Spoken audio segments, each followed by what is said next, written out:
Ayan po mga ka-Forest Adventure, ayan narito po ako ngayon sa bundok. Ayan nakikita nyo naman po yung ating puntang bayan dito. At syempre, may baon na naman po tayo ditong pang merienda for today.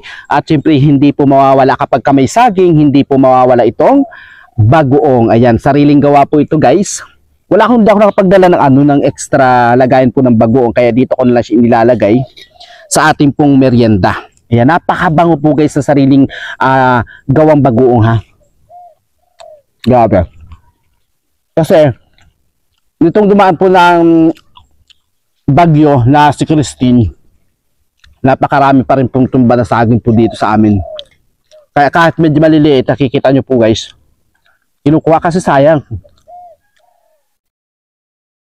Saka itong ganito, alam nyo po, napakasarap to yung gawing siroy, pag mag-asiroy. Kaya alam nyo guys, yung pag-siroy, yung gagataan nyo siya, gagayatin nyo sa maliliit, sisiruyin nyo siya, lalagyan nyo siya ng asukal. Ayan, napakasarap nun guys. And then, pag ako naman po guys, nagsisiroy nito, ayaw ko nung asukal.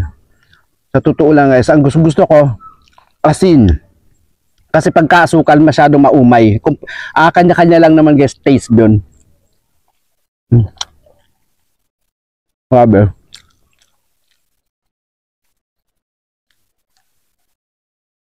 Ganito ang buhay sa probinsya. Pumunta ka lang ng bundok kapag kami natutumba saging. Kahit hindi sa inyo guys ha. Kahit hindi sa inyo saging. Kapag ka natumba na yun at di kinukuha ng may-ari, kuhain nyo na lang. Kasi mabubulok lang yun eh. Mabubulok lang yun, hindi naman kinukuha ng may-ari. Kuhain nyo na lang.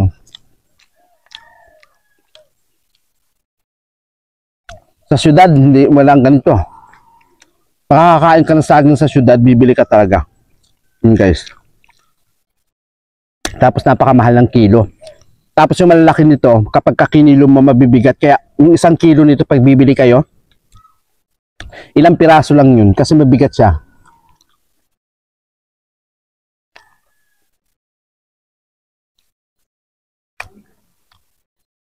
Napakasarap ng bagoong guys.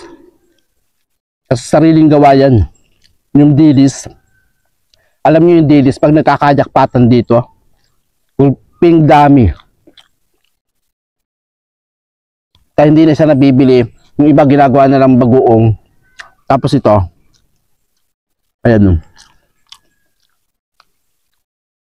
Ang kasarapan kasi sa bagoong na gawa, yung yato. Alam niyo guys yung yato? Yun yung halos wala ka nang maanong tinik, kundi puro katas na lang niya. Kasi yato na siya, durog na. Wow. Sarap. Kain tayo guys.